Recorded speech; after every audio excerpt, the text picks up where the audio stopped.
There's the clap when you're supposed to start. What's happening? How are you? Get situated. Got to press play on the phone and then come around and look like an idiot. So hopefully I can edit that out. But we'll see. What's going on? Excuse me. Good to be back in your face. Hope you're having a great day, night, time in general. Hope life is good. Hope everything's good. The last video that I posted on my YouTube page was about my 8 years clean. September 21st, 2016, if you remember from last year, was the day that I told Alicia that I quit doing drugs. Pills and meth is what I did. I was about to say is what I liked, but I guess at the time I liked it, but saying that now seems pretty fucked up. So those were my drugs of choice, or just anything. So today is the 25th of September. So that was just a few days ago. Another year has gone by that a buddy at work, I told him last year, I said, hey man, today has been 7 years, this was last year, since I have snorted oxy or smoked meth. And he looked at me like, what the fuck did you just say? I guess, well, I hope nobody's ever said that to him before. If so, I hope they can say that was 7 years for them. But it was wild for him to hear, and then we laughed about it. I texted him again the other day and said the same thing, and we kind of cracked up about it. So I'm happy about that one. Like I said in that video, it's one of my bigger accomplishments for sure. Had I not said that day and stuck to it, I'm thinking probably prison, but death was a close second. So, yeah, obviously really happy about that decision that I made for sure. For me, Alicia, the kids, everybody. So that is just, it's a really, really good thing that I'm proud of. And on the other side of that, we lost another one of our brothers from Echo 2-1. I don't have a lot of details, so I'm not going to try to go into any of them. The point is that it's sad and terrible, and we need to, we need to figure this thing out, like, not once and for all, because I know that's a tough order, but we need to do better. We need to be better for each other, maybe. We need to be better at asking for help. We need to be more proactive. And I think a lot of us need to fucking grow up and, accept what our past was. And I can only speak for myself on this one, and a couple of the guys that you've heard talk on here before will say that, like, we're supposed to be these tough individuals because of the things that we have done. Well, some of that's true, but that was 20 years ago. We got to start moving on. And like I said, be proactive about how we're living the rest of our lives. We're fucking lucky to be here. We got a lot of our guys that aren't. So I'm really guilty of this too, but using that as a crutch to go on about negative or bad behaviors, and sometimes to take our own lives. It's unacceptable. We wouldn't have accepted that as an answer when we were following orders in the Marines, and we shouldn't accept them now. I'm very sorry to our brother and his family, of course. That is all terrible. Maybe I should have left that for the end of this video, because this video or podcast is not about both. This video and podcast is not about sad. So we started off with a positive. We got to a negative, sad. Now we're going to go back to the meat and potatoes of this thing. In 2017, my buddy Matt turned me on to Gracie Humaita Jiu-Jitsu. here in St. Charles, Missouri, where we live. I did that for like almost 2 years, let's just say a year and a half. And that year and a half wasn't even super focused a couple times a week. And I have life and work to deal with too. So, but looking back on that, I wasn't as committed as I should have been.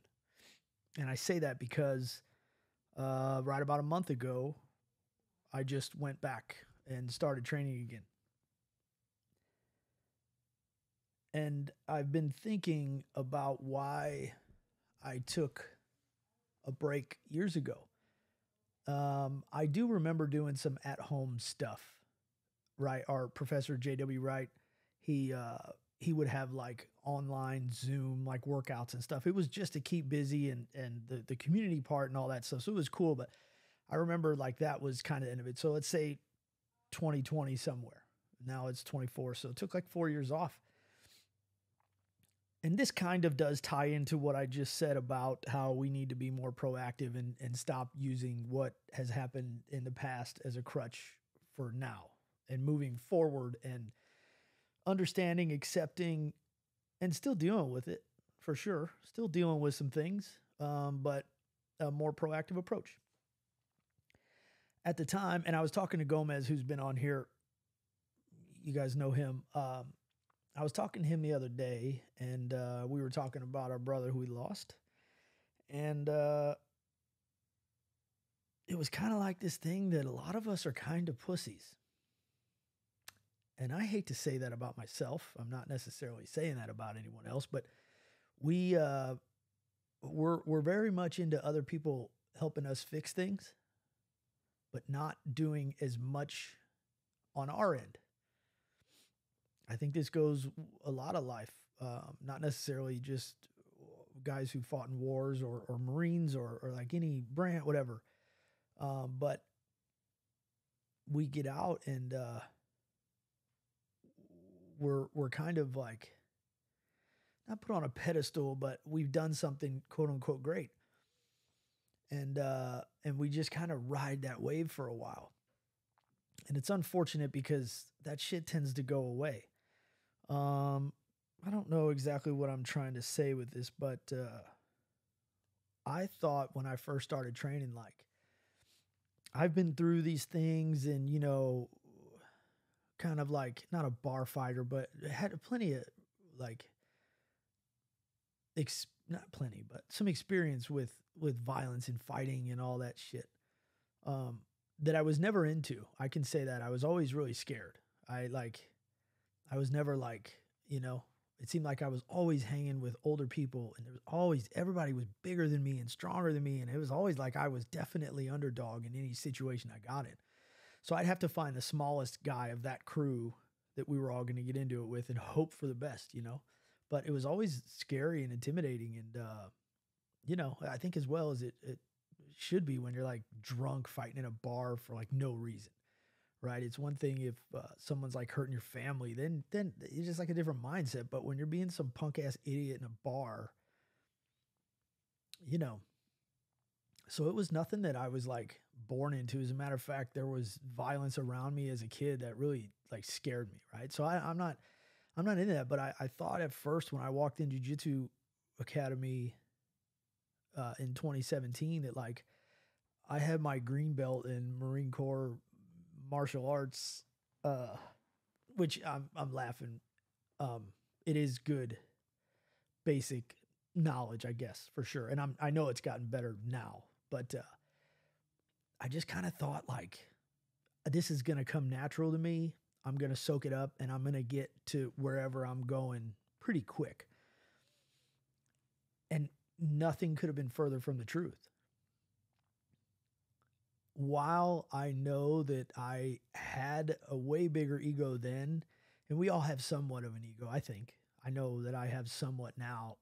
We're going to get into that. It's drastically changed. But it was hard for me to accept that kind of defeat. And I got over it and I did have fun. I didn't get over it. I did have fun with it. And I knew like right away, I'm going to say this. I should call this podcast I Digress because I do it constantly. In my experience, the people that I've trained with in jiu-jitsu are not the type of dudes that maybe you imagine, right? So if you've never trained before, you're probably going to think like these Joe Rogans and these big monster dudes, and there are some of them for sure. I think the coolest part to me is, and this all is like evolution of myself. There are a lot, or maybe the word is mostly, guys, men and women in there that if you were, and I say this with the most respect, at some point, people that I train jiu-jitsu with might see this, and I want you guys to know, I know exactly where I stand on the mats, and like, I'm just trying to maybe talk to someone in their 40s or 30s or 20s who has never tried before, and they're as nervous and intimidated as I am. So please take this and just wait a minute before you judge me and call me a big idiot, because you're right. There are people that you would think, if you were like me before, and don't you fucking lie, because I know some of you are, you could walk by that dude at the gas station and think to yourself, even though you're a good person like I am, I consider myself a really good person, I'm respectful to everybody and hold door. You could walk by some of these people and think to yourself, if there was an issue, I for sure got that guy's number. That's a chick. If she weighs 120 pounds, I could just pick her up, throw her across the parking lot. Of course, you wouldn't do that. It's an example. But most of these people, to see them, and whether they have like a colored belt on or not, you would think you probably have the upper hand. And to me, I think that like the coolest part of it is that you don't. Not even close. We all think we know like what being tough is and how to win in a fight and all these other shit. But there are people who I think started training jiu-jitsu because maybe they got picked on when they were younger. Maybe they didn't have a whole lot of friends and maybe they felt like an outsider. So they wouldn't be what we might consider like a tough guy or cool or whatever the right word is. They might not be that. Well, what I was doing was thinking I was cool and being in the bar and doing drugs and getting in trouble and acting like an asshole, while these people were just like sharpening this blade and learning how to, in like the safest, most respectful, responsible way, manhandle you and take all of the ego you have and just collar choke it out of you. And it's so funny how fast it happens. And so, again, knowing some of the people I ran around with and like some of the things we were doing, all right, the dude's got a fucking purple belt on. That's gay anyways, so whatever that means. And then right when you feel that person, male or female, get that grip on your gi or your arm or whatever it is, it's this very surreal moment. And it's like complete acceptance. Now, these people already know this. It's no surprise to them. They see quote unquote tough guys walk in there all the time. And this happens to them all the time. So they're going like 30% with you, 40% or something of what they could actually do. Let's say they were in a competition or something, right? They're going very easy and you're giving everything. I remember this one guy, he was just holding on to me and he kept saying, fight. This was years ago. And he kept saying, come on, fight. And like everything I had went into this, trying to like move. And I now thinking back, I forget how he was even holding me, but who even cares? Because if we were in the street, I mean, it's funny, but like to think the dude could do whatever he wants to you. So I continued to do the wrong thing. Now, I didn't know this was the wrong thing at the time because I was uneducated. But I kept trying, and he was a jack dude. Vince was his name. He was a jack dude, like brown belt or purple belt or something, like really, really good. And I kept trying to, I don't know if I was like trying to bench press him off of me or whatever I was trying to do. It was not working. And I continued to do it, even though it wasn't working.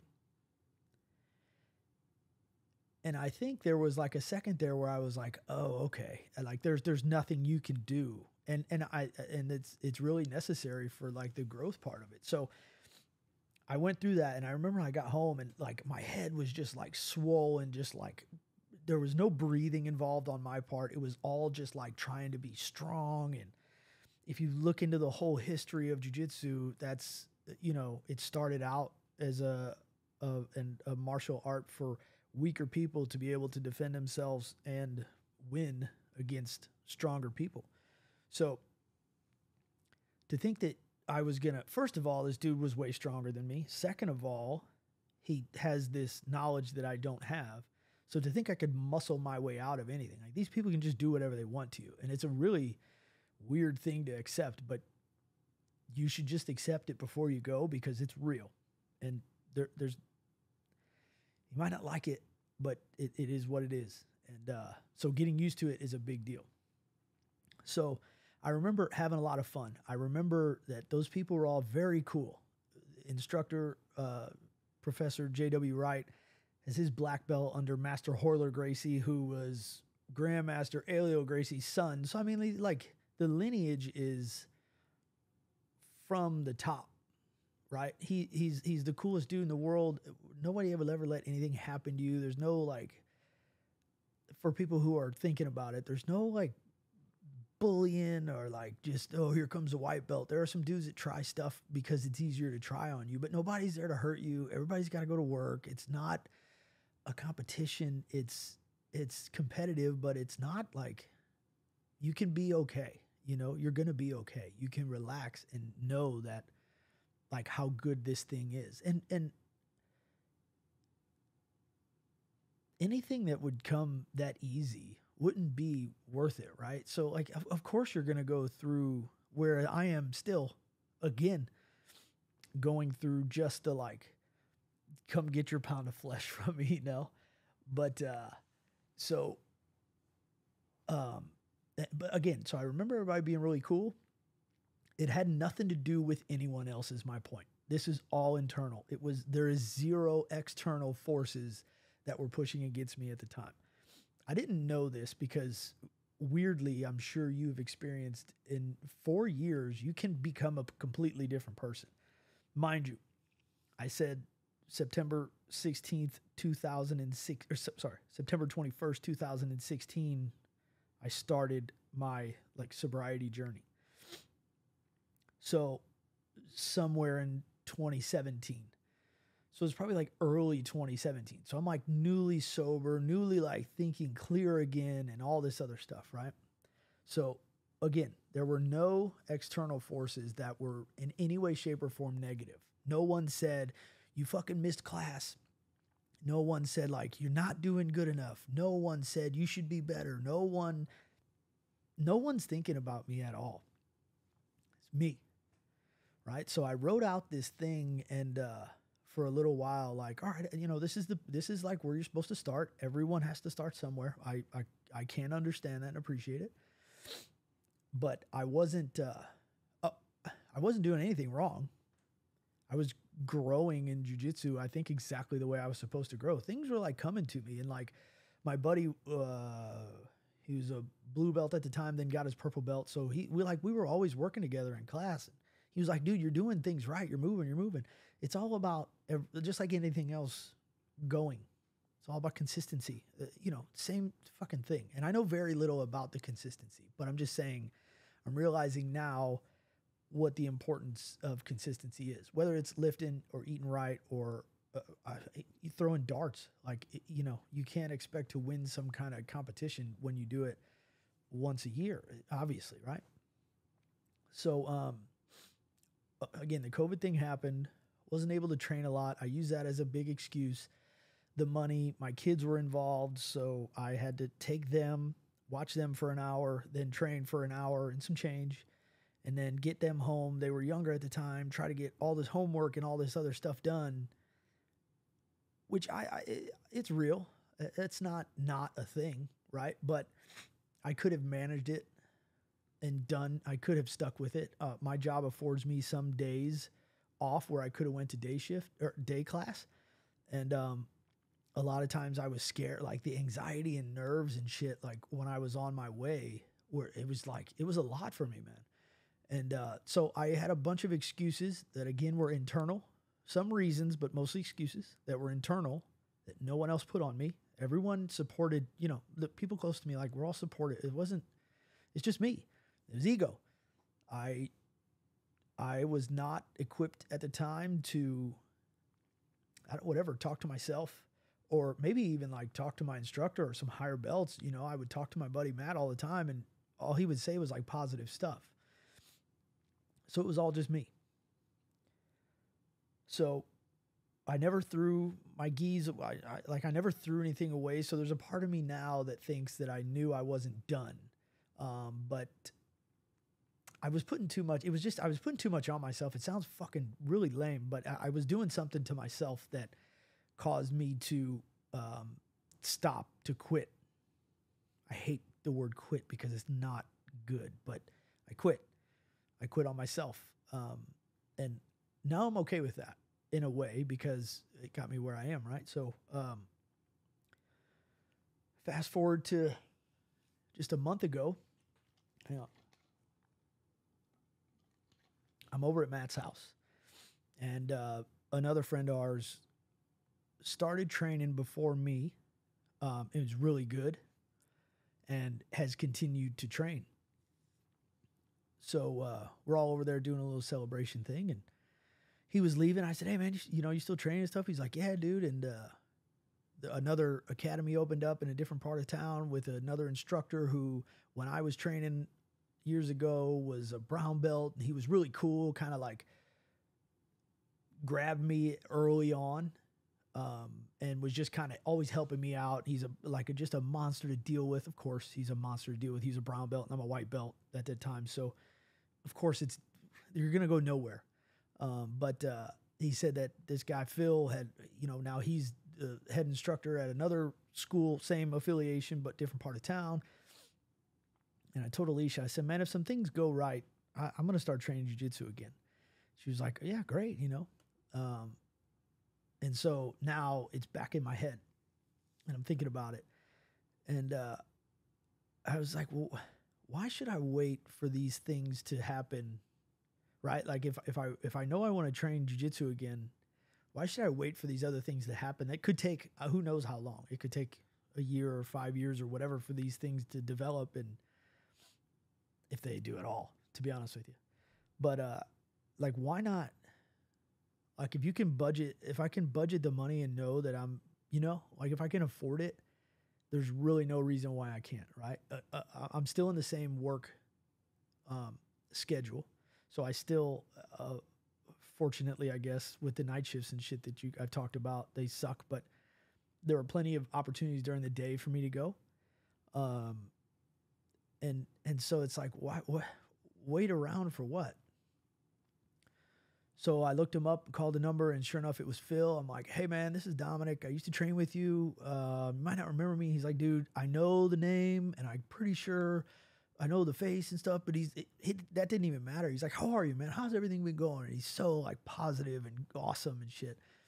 And I say, hey, man, I just, I want to come back to train. He's like, fucking great. You totally should. So I went back, and again, this has zero to do with the location. It does have to do with the instructor, but this isn't taking away from Professor JW at all. This is just, it was like a different spot. It's like a little bit easier to get to, maybe a couple, like a minute or two faster from the house, but that's not a make or break deal for me. It's just that, like, let's go try it out there and see what's going on. I know Phil, again, Professor JW is the fucking man. He's awesome, but it was just like, why not go out there and see what's up? So I did. And yeah, man, you got to go like introduce yourself to new people. There were a couple people that are still around from when I used to train. That was really good to see. And everybody's like, dude, good on you for coming back and welcome back and all this stuff. So it's like, you know, that feeling of like a team again, you know, if that's what you're missing from your time in the military, this is a good way to find it. A lot of these people are very like-minded when it comes to jiu-jitsu.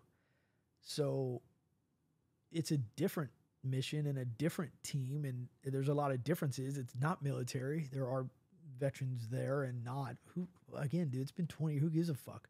If you're not hanging out with anybody anyway, most of us get all like, we narrow ourselves into our house or don't really hang with people because we don't want to be in public and we don't like crowds. And I'm not saying that's all ridiculous and bullshit, but what if there were a place where something's really difficult, which we need to challenge ourselves anyways, because probably we've been sitting around feeling really bad about ourselves and feeling sorry for ourselves and maybe drinking too much or whatever it is we're doing.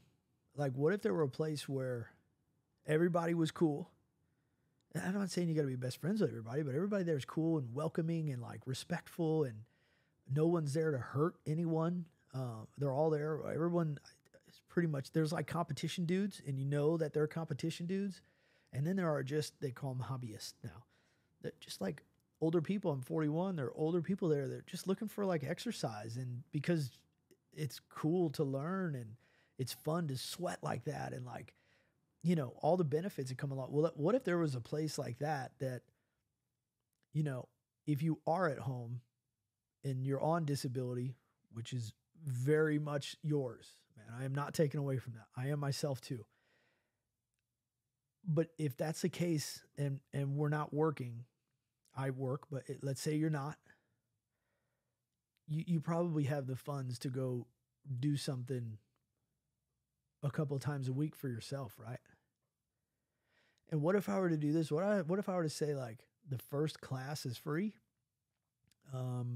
That's just gonna like tickle your balls a little bit. You're gonna want to go back because you're gonna get that bug, they call it. And you know, once you figure out, holy shit, man, I don't know anything. It's hard for us type of people to not want to learn it. I'm speaking to mostly veterans here, but not all. Anybody, everybody.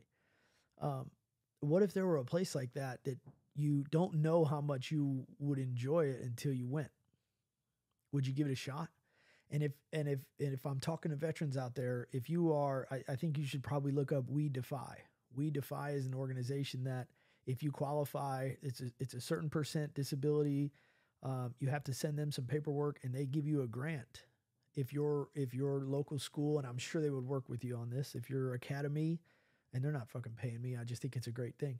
If your academy is one of their approved facilities, which again, I think if you were like, hey man, I live out here by myself, there's not a lot around, there's this academy an hour away, they're not on your list, but is there anything we could do? I'm sure they could talk to your instructors or something, right? Just there's a way to do it. Don't just like throw in the towel because one speed bump. They give you tuition for a full year and 2 gis, and I forget what else comes along with it, but like they take care of you. So you have to agree to train twice a week, I think, which is definitely doable, dude. And then they like, however it works, I don't know. I looked into it, but I thought to myself, like, I'm sure there's someone out there who could use this more than me. And if I can't afford it, that I should take care of it myself. So I hope it's you that I'm talking to that takes advantage of that situation and that grant and that tuition. And that's a year. It's a whole year. And you get to go train, let's call it for free, but I don't think you're going to regret it. I don't think you're going to stop either. I know you're saying, you dickhead, you did.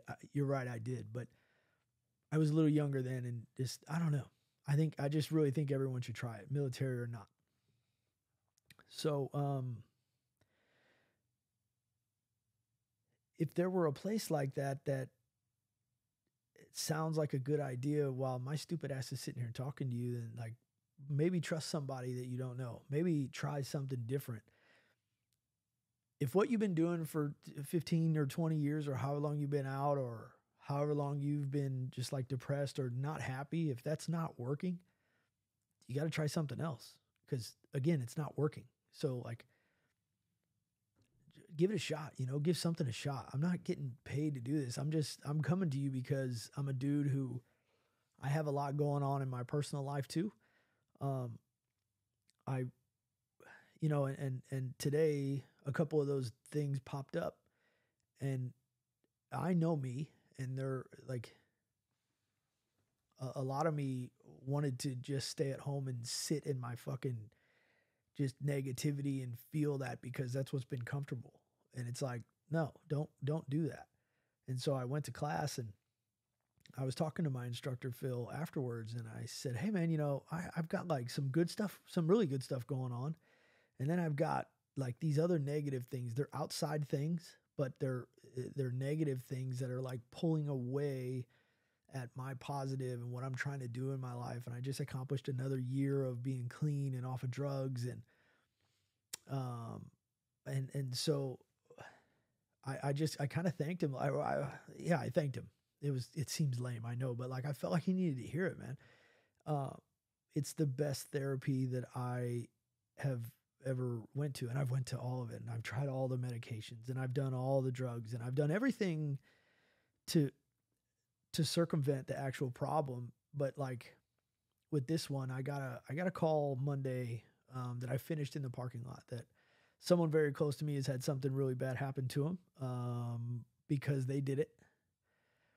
But I went into class, and I didn't think about that thing until like I was on my way home an hour and a half later or whatever.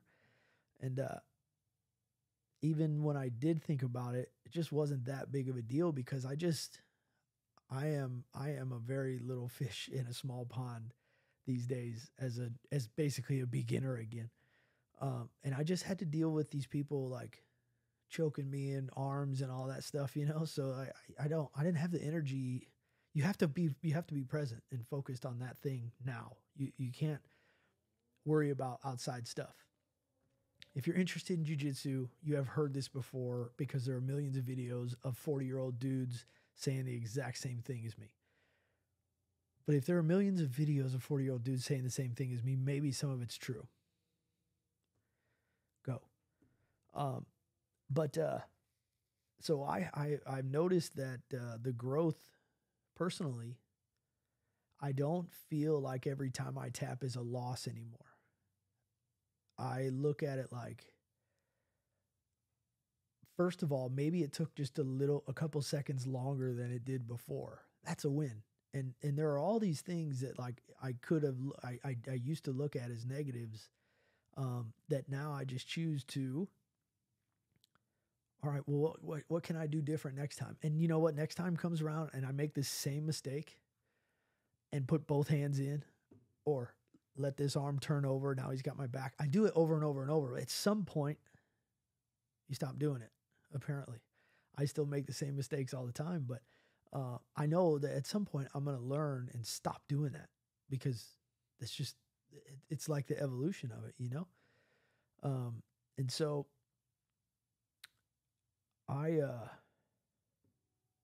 just kind of tired of, I'm not tired of it. It constantly bums me out to hear about our guys and girls and just everybody in general taking their own lives when they haven't tried everything that you could possibly try. And I'm lucky enough that for some reason I've never really felt suicidal. So like I'm lucky in that area, and I can't understand how lonely and how sad it must be that is the only resort. So I can't speak on that too much, but I don't think that we're doing everything we can to try to better our situations.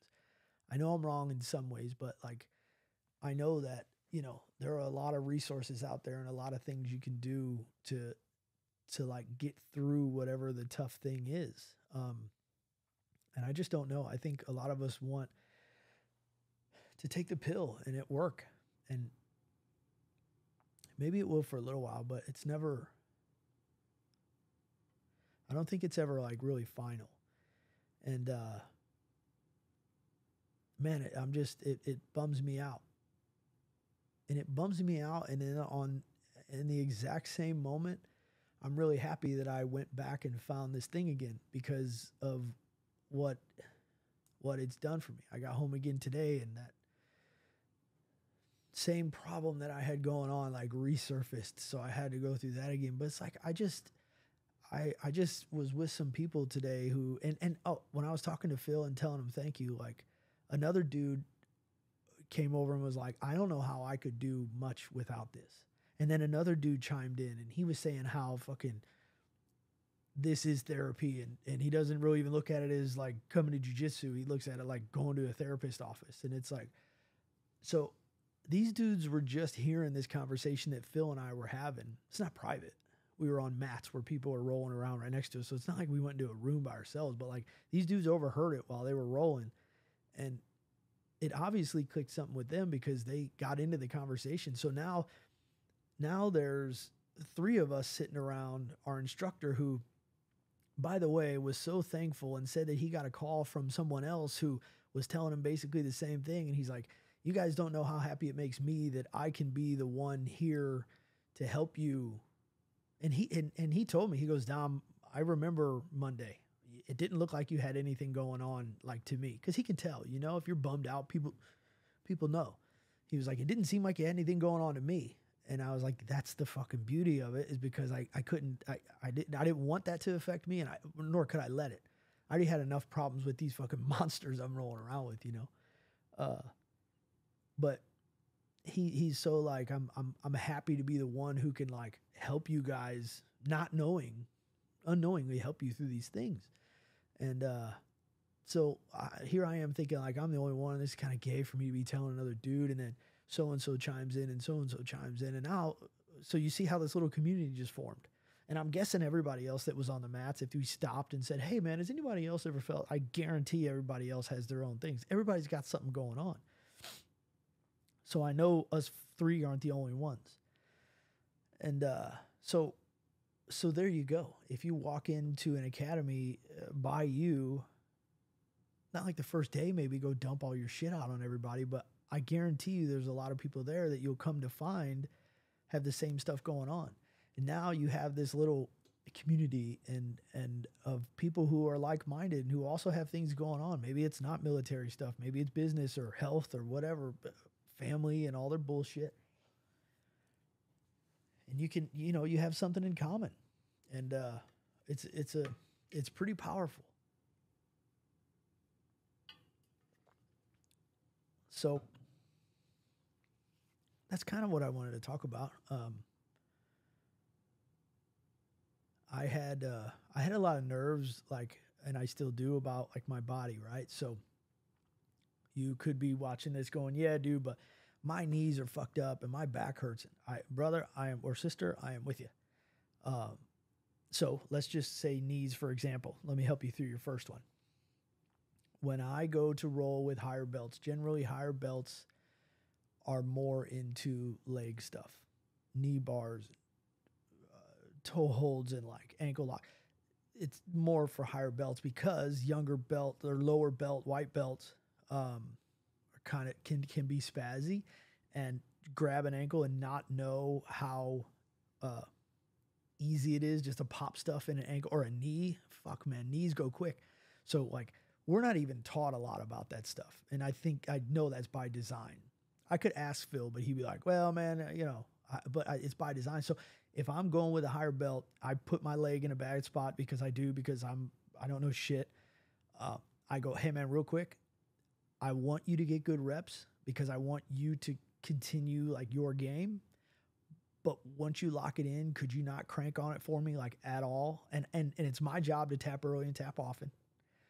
But I always want to let them know that like I got shitty knees and I have to go to work. I'm on my feet for 12 hours at least. Like I have to let them know it's my responsibility.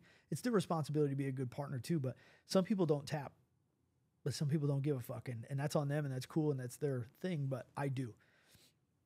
So I always let people know, and they're like, dude, no problem whatsoever. I won't even bother with it. And I'm like, no, man. I don't want to take away from you getting in good reps. I'm just saying, once you get there, could we just, you get there and we shut it down? Like, dude, absolutely. Fuck it. Let's just start over and do something.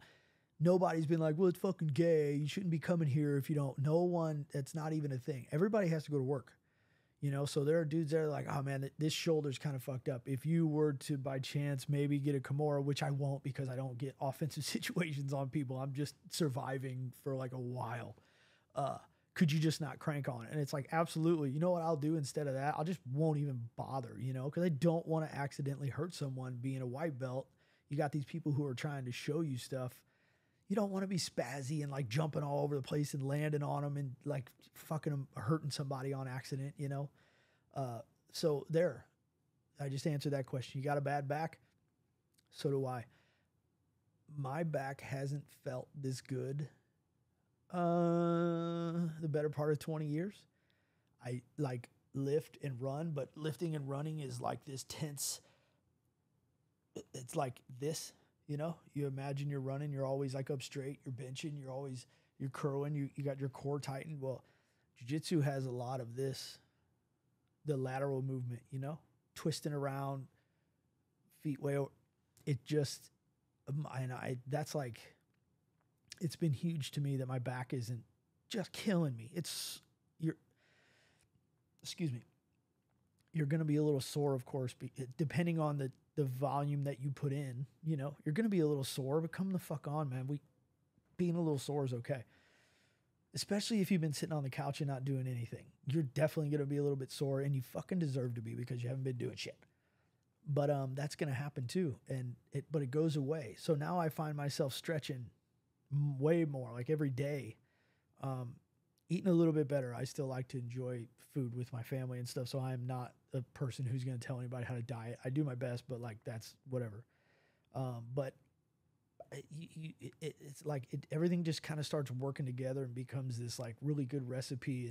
And then you wake up and you feel better and you're like excited about something. Of course, it's on your YouTube algorithm now because you've been talking about it. And then that's tough because everything you see on YouTube is like these high level dudes doing something that's so easy. And then you go in and these people are like, dude, we've seen this for years. It's not happening. So it's cool there, but it gives you something else to focus on. And it's really positive. So I just feel so lucky and fortunate and grateful that I'm just glad I went back. And it's been really good for me. And there is like a thing that, again, if you watch anything about starting jiu-jitsu when you're the problems that you have outside of jiu-jitsu seem to be a little bit easier to deal with because you've just been dealing with what you've dealt with. So that has been really helpful to me too. So that's kind of all I got, man. I just wanted to kind of touch base and say, hey, here comes Echo. Come here. Come here. He said, no. So that's kind of it, man. I just wanted to check in and say, hey, and I hope that for any reason this might get you to go train or like find some kind of help, but we've got to do better for ourselves and each other. Hey man, I'm trying to wrap this thing up. Let me see something. All right, get to training. Go find a good place to train. And I don't know all the details. Again, I'm just started, but maybe I'll get some of the guys in, my instructor Phil, my professor Phil, and just kind of go through some stories. I think it's gonna be really interesting to see why people are doing what they're doing and how they're training and how they protect themselves from getting hurt and pushing through injuries and stuff like that. So hopefully this gets a lot of really good, not content for content's sake, but like just some good conversations with people. And hope you enjoy it. So as always, I hope you all are doing well. Take care of yourselves and take care of yourselves through jiu-jitsu. Maybe it might help. You never know. Just take my word for it. All right, man. Be cool. Take care of yourselves, and we'll see you soon. Thanks. Later.